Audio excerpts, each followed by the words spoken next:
Good morning बच्चों, कैसे हो आप लोग। चलिए, आप सबों को हमारे केमिस्ट्री टीचिंग पॉइंट के यूट्यूब चैनल में आप सबों का स्वागत है। चलिए, पिछले वीडियो में मैंने आपको बतलाया था दीर्घ उत्तरीय प्रश्न 2011 का क्वेश्चन हो रहा था और हम बतला रहे थे आपको 2011 का दीर्घ उत्तरीय प्रश्न की तरफ थे हम। उसी में आपका 12 नंबर का क्वेश्चन अथवा में है। जरा गौर कीजिएगा आप लोग कि 12 नंबर का क्वेश्चन आपका अथवा में है कि what do you mean by elevation in boiling point. क्वथनांक का उन्नयन से आप क्या समझते हैं। सही है, तो एलिवेशन इन बॉइलिंग पॉइंट का क्वेश्चन है, जरा गौर कीजिएगा। और ये चीज आपका चैप्टर सॉल्यूशन से है। सही है, और ऑलरेडी आप पढ़ लिए हैं। तो कहने का मतलब एलिवेशन इन बॉइलिंग पॉइंट, जिसको हम डेल्टा टीवी द्वारा निरूपित करते हैं, और कह रहा है इस फॉर्मूला से किसी भी घुल का मॉलिक्यूलर मास हम कैसे कैलकुलेट करें। क्लियर है। तो यहाँ जो आपका है, यहाँ है आपका 12 नंबर का क्वेश्चन की तरफ बढ़ रहे हैं हम। और 12 नंबर का क्वेश्चन है मेरा elevation in boiling point. Elevation in boiling, elevation in boiling.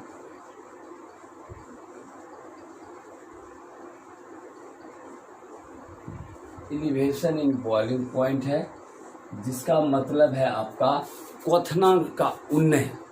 उन्नयन का मतलब होता है बढ़ना।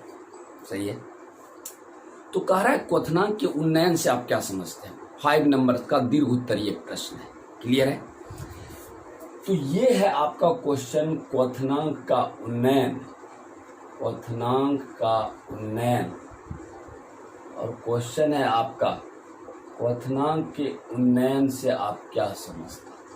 क्वेश्चन है 2011 का क्वेश्चन है, दीर्घ उत्तरीय का 12 नंबर का क्वेश्चन आप देखिए, और चैप्टर है आपका ये सॉल्यूशन से।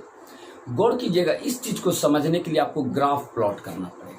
किसके बीच, वेपर प्रेशर और टेम्परेचर के बीच। You have to plot the graph between the vapour pressure and temperature. Elevation का मतलब हुआ कि क्वथनांक का बढ़ जाना। और गौर कीजिएगा, बॉइलिंग पॉइंट का मतलब होता है क्वथनांक।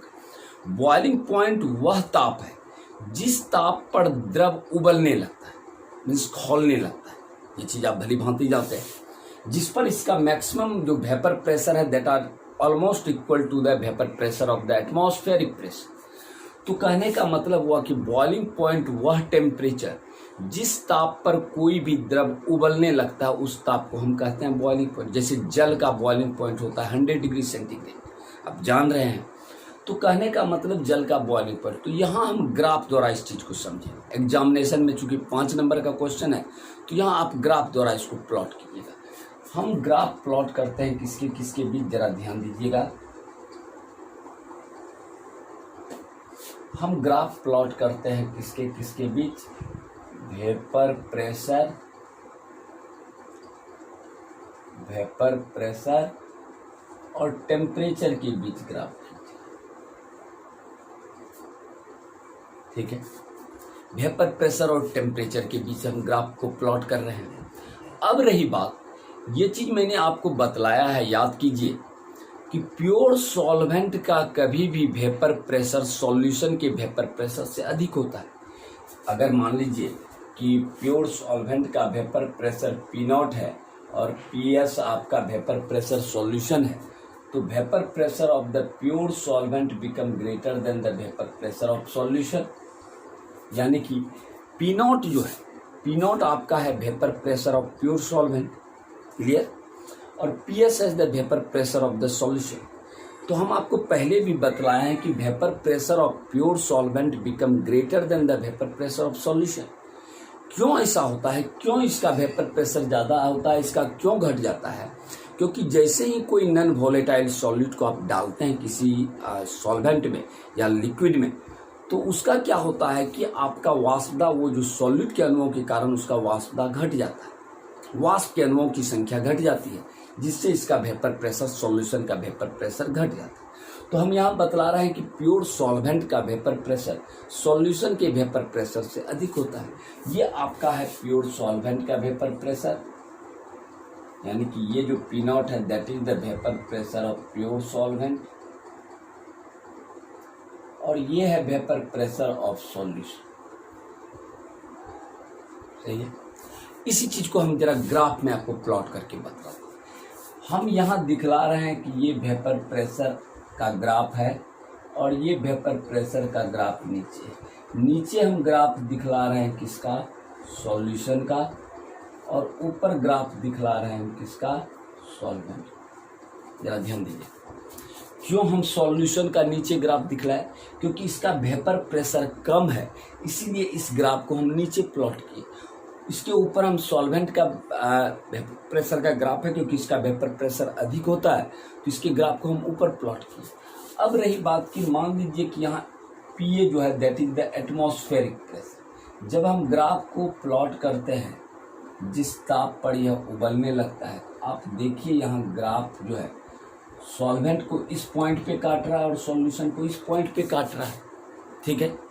और इसको हम टेम्परेचर ग्राफ पर नीचे प्लॉट करते हैं, टेम्परेचर ग्राफ पर नीचे प्लॉट करते हैं, ये टेम्परेचर ग्राफ पर हम नीचे प्लॉट करते हैं।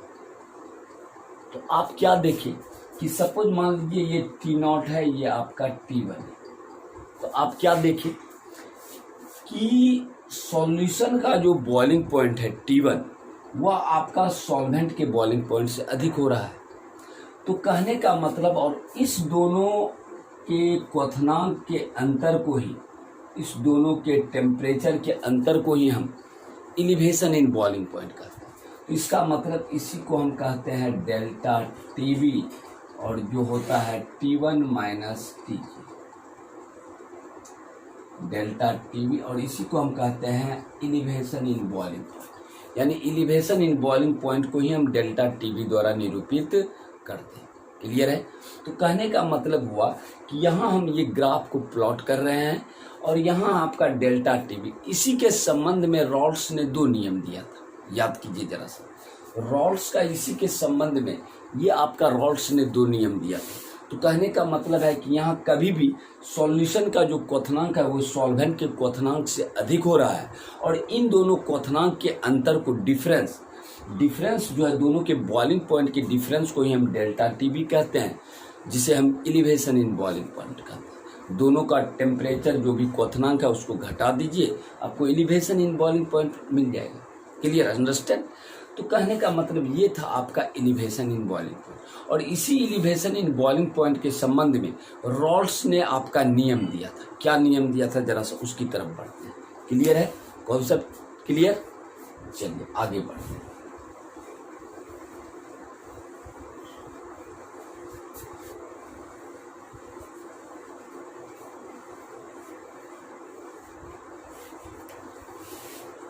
इसी के संबंध में वैज्ञानिक आया था रॉल्स।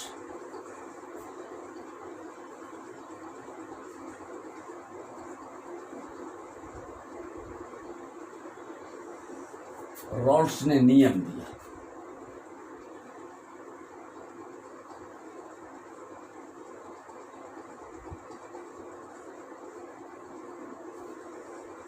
इसी के संबंध में रॉल्स ने नियम दिया। क्या नियम दिया, कहा कि जब आप किसी भी नॉन वोलेटाइल सॉल्यूट को किसी सॉल्वेंट में डालते हैं, तो जो आपका क्वथनांक का उन्नयन होता है delta TB, that is directly proportional to their concentration, वह उसके घुल के सांद्रण का सीधा समानुपाती है। क्या बतलाया, जरा गौर कीजिएगा।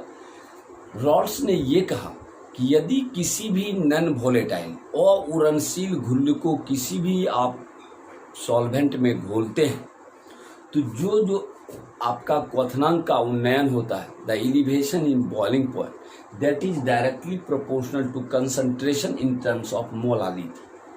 तो यहाँ आपका प्रोपोर्शनलिटी कांस्टेंट हटाते हैं तो एक नियतांक आता है हमारा केबी इंटू समीकरण 1। केबी को हम कहते हैं मोलल उन्नयन स्थिरांक, ये हम बाद में वेर दे के आपको समझाएंगे। अब रही बात कि ये सीएम है आपका मोलालिटी, और मोलालिटी का हम फॉर्मूला जानते हैं, याद कीजिएगा, A गुना 1000 बटे B गुना W। सही है। अब इस Cm का मान हम समीकरण 1 में पुट कर देंगे तो मेरा फॉर्मूला आ जाएगा डेल्टा TB बराबर KB 1 गुना 1000 बटा B गुना W। इस फॉर्मूला से हम घुल का आणविक द्रव्यमान भी ज्ञात कर सकते हैं। तो ये है आपका एलिवेशन इन बॉइलिंग पॉइंट का फॉर्मूला, जिस फार्मूला से हम घुल का आणविक द्रव्यमान की गणना भी कर सकते हैं। अब यहाँ आप कहिएगा कि सर ए क्या है, सर वेयर ए क्या है, बी क्या है। तो ए है, A is known as the amount of solute, ये आपका अमाउंट ऑफ सॉल्यूट है, घुल की मात्रा है। बी आपका है that is the amount of solvent, solvent है। W है आपका मॉलिक्यूलर मास ऑफ सॉल्यूट, घुल का आणविक द्रव्यमान है। और डेल्टा TB है आपका that is the elevation in boiling point, elevation in boiling point. और KB जो है आपका, KB है molar elevation constant, molar elevation constant. तो इस फार्मूला से किसी भी घुल का मॉलिक्यूलर मास की भी गणना कर सकते हैं। कुछ भी आपका कैलकुलेशन हम इस फार्मूला से कर सकते हैं।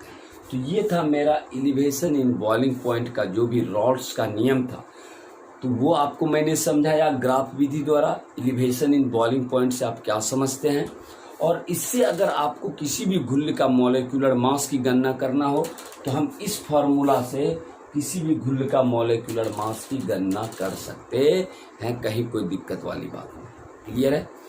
तो कहने का मतलब ये चीज़ था आपका एलिवेशन इन बॉइलिंग पॉइंट से आप क्या समझते हैं। सही है। इसी में आपका नंबर 4 क्वेश्चन है कि आपका मिटा दें। तो कहने का मतलब है कि ये था आपका क्वेश्चन,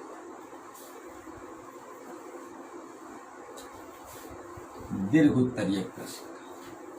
ठीक है।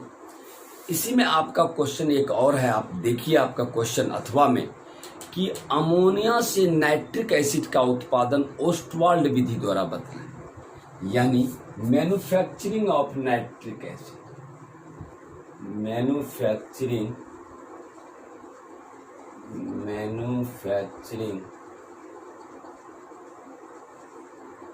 Of nitric acid HNO3 from ammonia. Ammonia से नाइट्रिक एसिड का उत्पादन, और इस विधि को हम जो कहते हैं that is the Ostwald process, Ostwald process. Ostwald विधि द्वारा अमोनिया से आप नाइट्रिक एसिड का उत्पादन कैसे कीजिएगा। तो ये बहुत इंपॉर्टेंट 5 नंबर का क्वेश्चन है आपका पी ब्लॉक एलिमेंट का, very very important question. That is the Ostwald process. Ostwald process से हम अमोनिया से नाइट्रिक एसिड बनाते हैं। आपको एग्जामिनेशन में यदि आ जाएगा तो आपको करना क्या है, आप लिखिएगा कि अमोनिया से नाइट्रिक एसिड का उत्पादन मुख्यतः निम्नलिखित चरण में संपन्न होता है। Means there are following step for manufacturing of nitric acid from ammonia. Ammonia से नाइट्रिक एसिड का उत्पादन का निम्नलिखित विधियां। क्या निम्नलिखित विधियां हैं? प्रोसेस नंबर 1, पहला आप पॉइंट में लिखिएगा कि oxidation of ammonia, oxidation of ammonia पहला प्रक्रिया है कि पहला चरण में हम करेंगे क्या कि अमोनिया का ऑक्सीडेशन करेंगे। ऑक्सीडेशन का मतलब हुआ कि reaction takes place in presence of oxygen, oxygen की उपस्थिति में करेंगे। तो यहाँ क्या होगा कि जब अमोनिया का हम ऑक्सीडेशन करते हैं ऑक्सीजन के साथ, that is the reversible reaction, तो यहाँ आपका बन जाता है NO+H2। आप समीकरण को संतुलित कर सकते हैं 4, 6। तो तो यहाँ जो आप जब अमोनिया को करते हैं तो यहाँ आपका बन गया नाइट्रिक ऑक्साइड, नाइट्रिक ऑक्साइड, ये आपका बना वाटर, ये है आपका ऑक्सीजन और ये है आपका अमोनिया। सही है। तो पहला चरण में मैंने क्या किया, अमोनिया का ऑक्सीडेशन किया। ऑक्सीडेशन मतलब ऑक्सीजन की उपस्थिति में अभिक्रिया किया, तो ammonia is just converted to nitric oxide. Clear है। दूसरा चरण में क्या करेंगे हम, फिर हम करेंगे oxidation of nitric oxide, oxidation of nitric oxide. दूसरे चरण में भी हम नाइट्रिक ऑक्साइड का ऑक्सीडेशन करेंगे। ऑक्सीडेशन का मतलब हुआ ऑक्सीजन की उपस्थिति में। जब दूसरे चरण में आप कीजिएगा 2NO प्लस O2, यह भी आपका रिवर्सिबल रिएक्शन है, is just converted to nitrogen dioxide.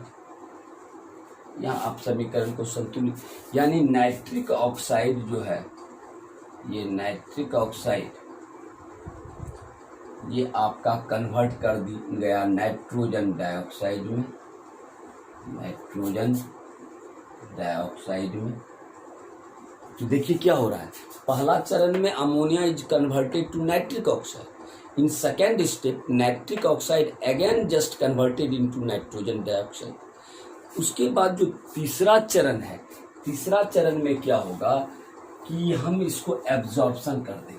Absorption का मतलब हुआ, यहाँ तो नीचे नहीं दिखेगा, चलिए तीसरा चरण है आपका, तीसरा चरण that is the absorption, absorption of nitrogen dioxide. तीसरा चरण में नाइट्रोजन डाइऑक्साइड का हम अवशोषण कर देंगे जल के साथ, तो आपका हो जाएगा NO2 प्लस H2O।